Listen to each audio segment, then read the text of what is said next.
All right, fellers. So on today's episode of More Low out of the Yukon, got online, found this little cheat right here. See this big old hunk of metal? It's welded to the frame. It's not solid. So what you do, you take and cut this off. Naturally, you have to remove this clip that holds your brake line on. You don't want to hurt that. If so, obviously, you're not going to have any brakes. So go ahead and take that clip off.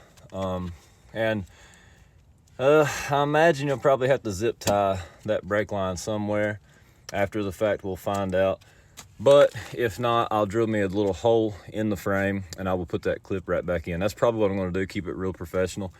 But anyhow, you cut this off front and back. Be careful with your gas tank because it is right there. I'm actually going to do it with the Sawzall. I probably won't even use my grinder on this deal. I bought a bunch of fresh blades for cutting. So essentially take this out. From there, I'll be able to put my springs back in. Once I get my springs back in, you know, this is a solid 2 inches here that I can go down lower. But what I'll do, I'll get another inch out of it. But what I will have, again, will be springs. So once you get your vehicle up here on jack stands, get you another jack. And all that jack right there is going to do is just to go up and down.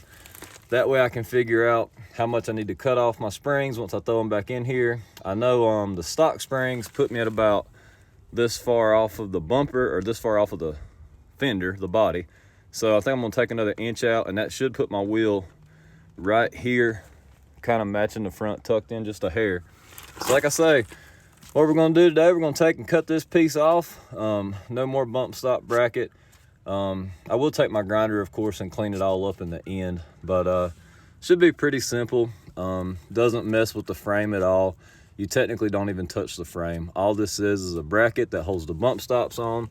As you can see, my bump stops are cut, but it still didn't match. It was still wanting a nosedive, and I don't like that. But like I said, this cheat right here is what a lot of guys on YouTube are doing.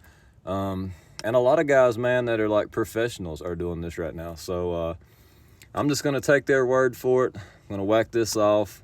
Like I said, put my springs back in it. I will have some up and down motion from the springs without slapping against the frame. So yeah, let's rock and roll.